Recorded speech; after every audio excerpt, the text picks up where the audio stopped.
about 2 or 3 weeks ago, really fortunate to be starting to work with Wendy as our new learning partner, which is great. So we're having some fun developing the offer and making it Wendyfied, if that's even a verb. So that Wendy's going to be visible on the Your Big Pick site as the learning partner. And what Wendy's done really well is she's picked up a theme from the last webinar. So a couple of weeks ago, we were with Bryce Biggs, our strategy partner. He was talking about a time to regenerate. And one of those aspects, one of the challenges we found was around managers and what they needed to do and what colleagues needed to do. And what Wendy's question today we're going to go into is what do managers need to do in the new world to help manage their employees? So that Gallup survey, with all their really bad statistics around really low levels of engagement, we're going to explore that question today. So hi everybody, it's great to have you here, and I know Judy and Gary, you've been to one of the webinars before. Colin, it's your first. I'm really pleased that you're here. So I guess the purpose of the webinars are twofold. So one is it gives us an opportunity to gather around the board and to play around with it, so you all get a sense of what it can do. And also that we have a really great conversation about a topic that hopefully is of interest to you. Otherwise, I assume you wouldn't be here. So as Martin's already alluded to, in the recent Gallup survey, globally, 7 in 10 employees are suffering rather than thriving in their overall lives. 80% are either not engaged or actively disengaged. And actually, those figures are even worse in Western Europe. The new measure of organisational success that Gallup are proposing is that it's employee engagement and thriving well-being, which I completely concur with, that our well-being is integral to our engagement and how we show up and perform at work. So given those two statements, then the middle statement is what does this mean for what managers need to learn? And the questions around what managers need to learn, because that's the lens that we're looking at, that we're looking through rather today. But the great thing about Big Pick is that we can look at it through any lens, but for the purpose of, because of time, we'll look at it through learning.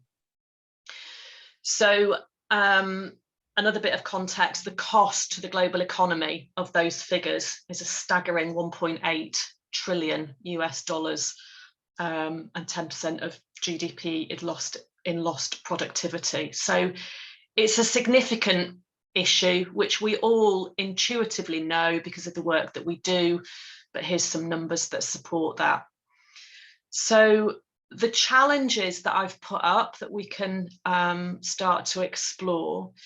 First of all, so I think the question that I posed in the introduction to today's webinar was that if the real problem is that most people are poorly managed, what is it that we're not getting from our managers that we need to get? What are employees not getting from managers, and therefore what is it that they need to learn? So the challenge here is defining what we mean by poor management. What even is that? The other challenge that I see is the engagement and stress levels of managers themselves. So if they will be in that 20% of disengaged, then how on earth do we expect them to show up as really good managers? So those are the first two challenges that I see. What other challenges do you see in relation to managers being able to better manage their staff? Logically, unless I'm missing something, the managers themselves are likely to be not engaged or actively disengaged. I think there's how people become managers in the first place is an issue. So typically, it's all too easy to lay blame on managers and for poor management, but typically people get put into management positions because they're good at their role, and therefore because they're good at their role, therefore they should make everybody else good at their roles and then put them in a management position. But they just because they're top salesperson for 6 months doesn't mean that they can manage a sales team. It just means that they're a good salesperson. So therefore, the way that people get put into management positions should be reviewed and made sure that that process is fit for purpose. And when that person gets into that management position, recognizing that they're not likely going to be a perfect manager from day one, there's going to need to be some training and ongoing training to be able to manage people effectively.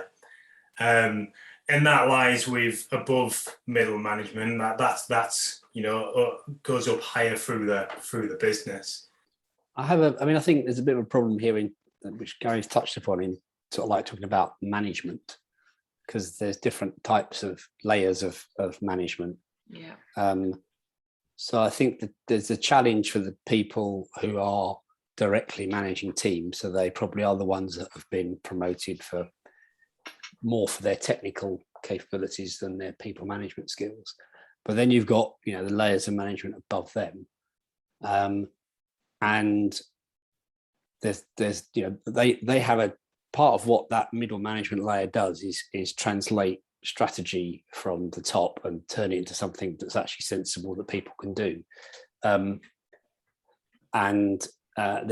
Whilst they're busy doing that, they're also expected to keep everybody happy and look after them, and so which is often not what they get credited for. So there's not a recognition of that part of their role, and they're spending far too much time doing the translation and mediation role. Well, it's the challenge is the role definition of the manager, isn't it?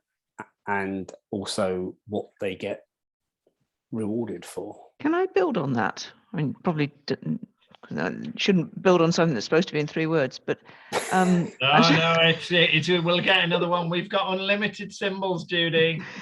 We can. I was reading a really interesting piece by my friend Nancy Doyle, who until this week was the chief executive of an organization called Genius Within, which is all about supporting the neurodiverse population to do their best work. So they find ways of making reasonable adaptations for neurodiverse people at work. And Nancy has stood down as chief executive. She still owns the company. She stood down as chief executive. She identifies as neurodiverse herself. And she says, this is ridiculous. I never wanted to be a manager. I just wanted to be good at what I'm good at, which in her case is research. And she's ended up as an entrepreneur in a really growing business. She's ended up managing people. And it's not actually realistic or sensible to expect whoever finds themselves in a management position to be good at it. So yeah, so how I captured that was ongoing ability to manage. And I guess is it the training that's offered, or the... Well, I suppose I'm saying it's suitability to manage, but it's also about the expectations of the manager. Are we actually expecting managers to be superhuman? Yeah, and I do think there's that training piece as well. To continuous development for the manager. When you do your driving lessons, you pass your test. You learn more after you pass your test than you do when you're doing your lessons. It's just a way to get you into a car on your own. And the same with management. You're gonna grow and progress through that. Therefore, learning should be continuous. Because there's different things. There's skills. There's specific skills that you need to know as a manager. Different skills, greater or lesser at different levels. But it's about your being, how you behave with other people, and the skill of interacting with people. That's not something that we can worry about academically. We don't teach people at school. We don't. Right, we're working with some people who've got 40 years worth of research about management behavior, and how certain aspects massively improve in performance. Because basically, if you treat all your employees terribly, and there's many ways to do that, then they perform poorly. They disengage, they go out the window. And it's one thing we don't include in management training is like how to treat your people. Because fundamentally, and the research we're leaning on has been used on every continent with the exception of Antarctica, and it's culturally agnostic. People want to be treated like people, like I'm a human being, like I have some autonomy, that, you know, I exist as a person, I'm not a machine. And we don't ingrain that. And in fact, I would say the current Anglo-American economic model discourages us from treating people as people. You know, you're a work machine. You turn up, it's about your productivity. You know, there's nothing that makes Wendy uniquely Wendy. You're replaceable. I can stick Colin in your place and do the same job as long as you have the same bits on your CV, which is a lie, because we're not. If I describe that, is that a more human element to management, or is that, have I misunderstood? It is a much more human one. If we were to believe to be true the statement that most people are poorly managed, and to summarize what I've heard you all say, we've somehow ended up with a population of managers that have got there through their technical ability rather than their ability to effectively manage people. And we've also potentially ended up with a population of managers that perhaps don't even want to be there, that aren't suitable. So what opportunities does that give us then? What I'd like you to do now then is to practice using the board with the opportunities. So think about what opportunities this gives us. So let's talk about it, but also if you want to drag your opportunities, so they're the light bulb ones. And you can see that I've put a couple in. Well, one is a question, you know, what are the new skills potentially that managers need? And also the Gallup report stated that one of the key things that needs to happen is that we need to upskill people from being bosses to being coaches. I'm not sure I actually entirely agree with that, because it seems to me the problem is it's not just the technical skills, but the traits that we promote people for. And you know, we tend to promote people on the basis of being, you know, like competitive and confident, and those sort of hypermasculine traits, and those actually aren't very good for managing people. Benefit in teaching people to have a different approach to build relationships and how to do that. But I think whether they all become coaches or not is, you know, because that's what uncovers the bit here about to really become a coach, you have to do quite a lot of self work. Yes. So managers don't manage their people very well because they haven't done any work on themselves. They don't really understand themselves. So how the hell do they understand anybody else? You know, so perhaps there should be the opportunities to do a lot more around sort of personal development and personal growth. Yeah. And encourage relationship building skills. And going to your point about the traits and kind of shifting from the more masculine defined traits, does that go back to the point that you mentioned earlier about the role definition? Is there an opportunity to change the role definition of a manager, which means that the more feminine aligned traits are recognized and valued as a manager? So shifting from competition to collaboration, for example. That might be a good opportunity there. That what you just said there, the shifting phrase there, Wendy, shifting from. I'm reluctant to use the masculine and feminine thing because it can be quite off-putting for some people, but it's shifting the emphasis on the traits that are really going to take the business forward in the way that we would want to. An example is from competition to collaboration. So when I say masculine, I don't mean men. I mean those kind of traits that have been deemed to be masculine versus the traits that are deemed to be more feminine, but it's not about gender. Can I mention another opportunity? Yes, please do. This sort of has come particularly out of a conversation. I was doing a coaching session with somebody today who was tackling a personnel management problem. And there's an opportunity in all of this to see each other as separate, independent, and uniquely different technicolor human beings, rather than black and white, two-dimensional cardboard cutouts. Makes life an awful lot more interesting when you're working with real people rather than stereotypes. And I think there we would attach that, Judy, to the connection we would make there is the point earlier from, I think it was Colin, about the human side. That's linked to that, I think. And I wonder whether it's diversity as well, isn't it? In the sense of, seeing people for who they uniquely are. And it reminds me of the crazy quilts thing that we were talking about earlier, Martin. Yeah. And actually that can be quite difficult for a manager, can't it? When you're managing a team of very uniquely different people, it's almost easier for them to have a team of clones because they can apply the same management activity with all of them. It would be easier if they had a team of clones. Yes. But nobody actually does. No. Yeah. Yes. But they're trying to manage them as if they are, maybe. Yeah.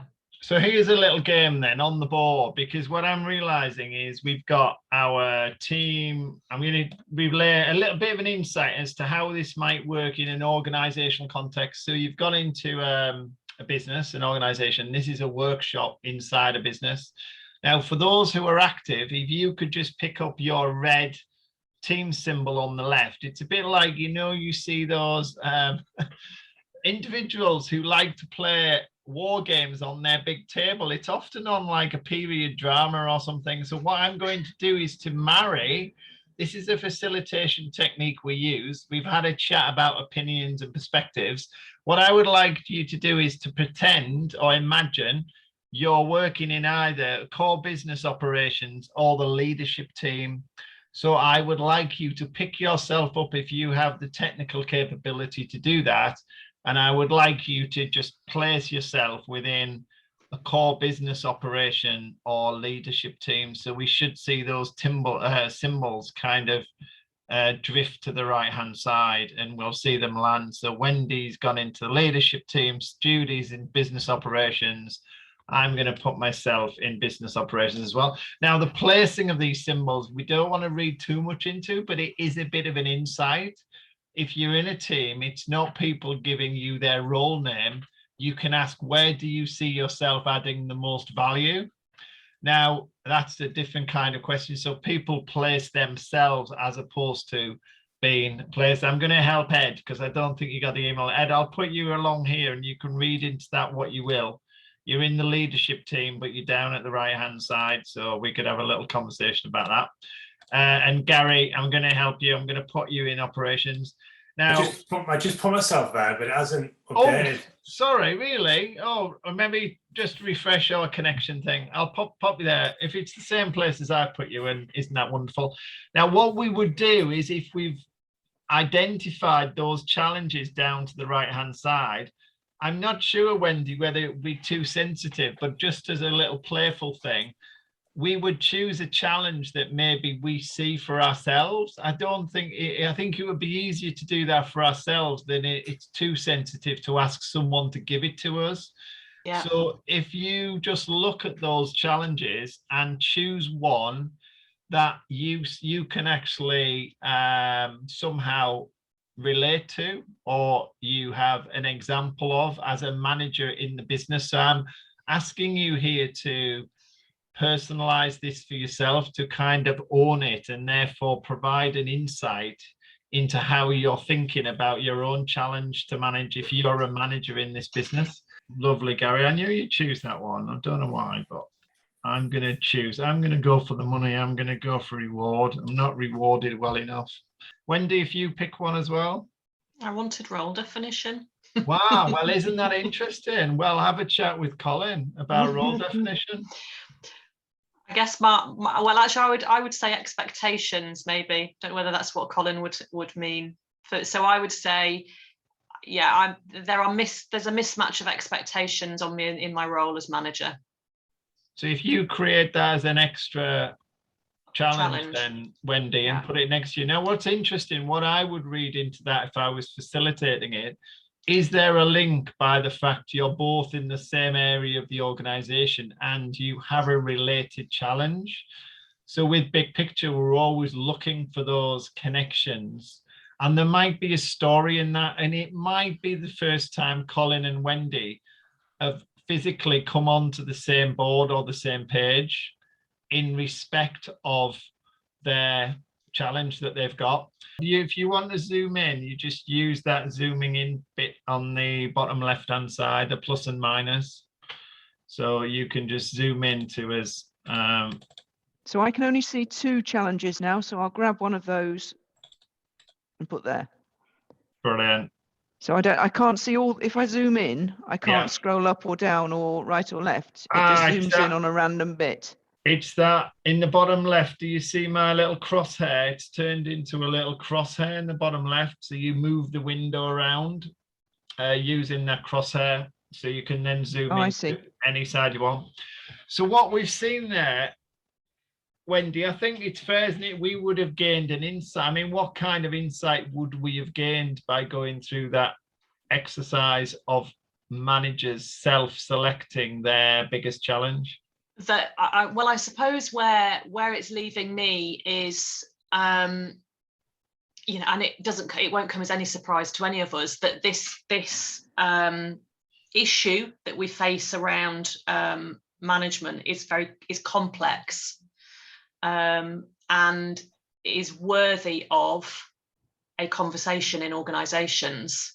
So if I link it to the Gallup survey, I can imagine, based on my experiences, that there will be leadership teams sitting with their employee engagement survey results and going, right, okay, what do we need to do to sort this out?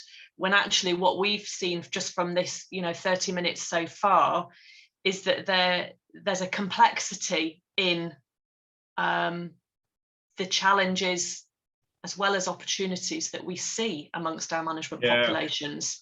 That's beautiful, and the reason it is because it's not a one-on-one answer. It's actually more of a systems thinking. Everything's connected up. Yeah. And I'm actually going to use that as a bit of a jump. Then I'll go with that, Wendy, because there was a couple of things I was going to do. So I'm going to go with that. So I'm going to ask you all, for those that are active, and this is an insight into demonstration how we run sessions with Big Pick, whether it's either physical. Remember, everything we're doing here we could do physically, but we just happen to be digitally because we're sat in our rooms and huts on a Friday afternoon.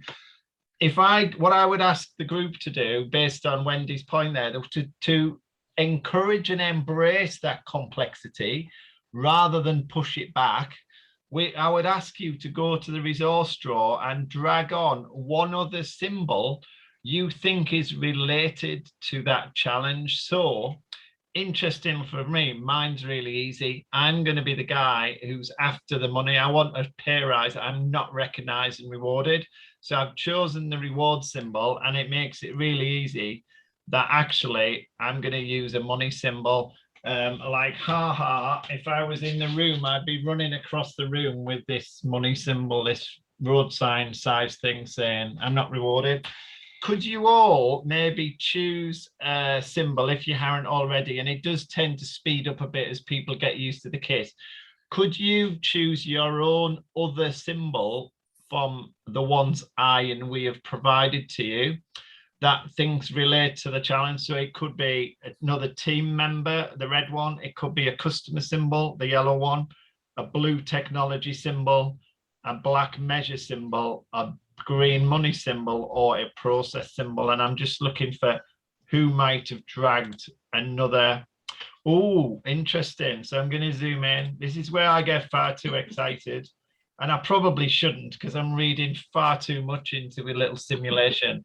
There's something going, this clustering down here is interesting. It's the Wendy and Colin show. What's going on with the Wendy and Colin have not spoken in the organization. They have offices at different ends of the country. What's going on in this little Wendy Colin cluster?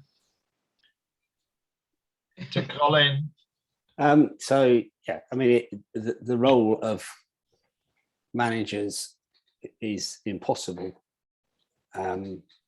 because they have too many competing demands, and they're being castigated for not doing enough to keep to deal with the not being human enough and not doing enough to look after their teams, and yet they're not actually measured on any of that.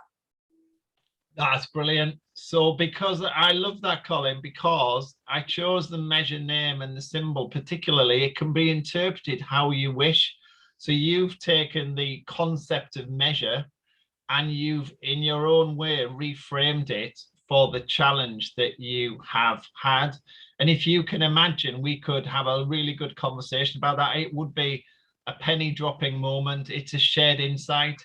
It might not have been, you might not have had the opportunity to share that ever before in the organization. And so this is a short space of time. And what you find with big picture sessions, because Wendy set the session up in a certain way and framed it, we've thought it through, and it tends to ebb and then flow. So it's quite slow at the beginning. And I'm looking at the clock thinking, if this was a session that had been set up for an organization and we had time, we would find the following next hour is all your time to share lots more insights like the one you've just done, Colin, around measurement of the human side. And we could have a conversation about that. And so I'll zoom out because of time and I don't want to run over. We're building the board up a little bit. I'm sure there's a customer symbol come on there for Judy. I'd love to go to the quick one on that, Judy, because I'm interested in why customer. Well, I was looking for a symbol to represent vision, mission, meaning, all that kind of thing. Mm-hmm. So I went for customer just because they were the only one that seemed to represent meaning. Brilliant. And Gary B, thank you. And that's an insight in itself. I said earlier, I've chosen a small amount of symbols. How you interpret them, the fact you've gone for one, it still gives you the insight. Which symbol you use is almost irrelevant as long as the storytelling around it. Gary, you've gone for a customer symbol as well around tools. I don't know how you interpreted that one.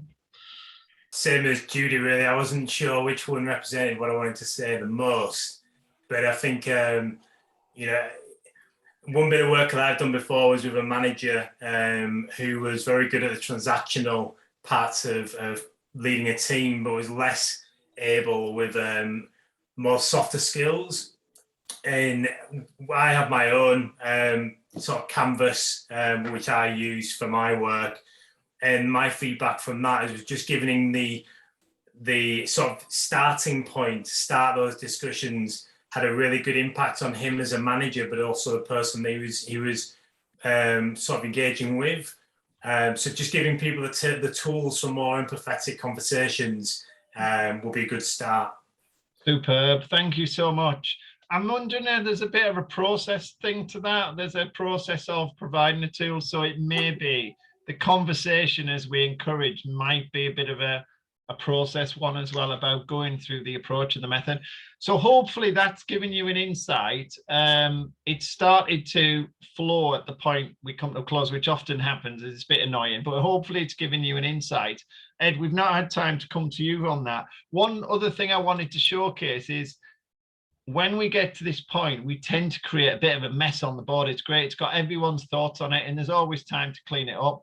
But what's been happening whilst we've been working, we've created it's pre-populated the opportunities drawer. So if we should turn all those conversations into opportunities, what the digital kit probably does better than the physical kit is any of us can go in there and move these things up and down. So any of you could click on the light bulb and start, and please do, if you got a strong feeling which one should be at the top, then please just move it to the top by bringing out the opportunity drawer and dragging one up and one down. And there's different ways to facilitate that. The reason that's important is because we've got divergent thinking that creates lots of ideas, and we have a responsibility to bring that back. Thank you for someone moving that, to bringing that back, to converging it down to the action list. So wherever we end up with this list, this is then the outcome, this is the action list. So you do lots of thinking, you get all the team on the same page, you look at it from different perspectives, from different areas of the business, different symbol. Wendy talked about lenses and how that works, and you create this shared view, a bit like a holiday snap. All of us have been involved, and then you use the opportunities list, which on the physical kit is on the right hand side, where my hand is on the wall there, these workshop kits that we've got, and then in the digital kit it's on the right hand side. And we're bang on time, so that's the insight. We do stay on for a few minutes, so we won't close it down, but I'll just thank formally you all for attending, and also Wendy for setting up and running a really interesting conversation where we really encourage people to bring different perspectives.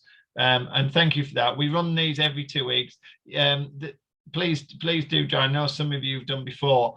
We're always interested in helping organizations with these kind of conversations, going into the room, running workshops, whether it's change, strategy, finance, learning, teamwork, and performance, and we blend them together in a specific way. And all of this kit that you see around me, the digital kit platform, which by the way, you've now got you've all got access to. You can create your own board and share it with another person and take them through the story. I've shared with you the practitioner guide, the essentials guide, and soon there's going to be a community of practice where you'll be able to take this knowledge and build on it in terms of you yourself becoming a practitioner, or indeed asking us to help deliver the value that we do inside an organization, either your own or an organization that you work with.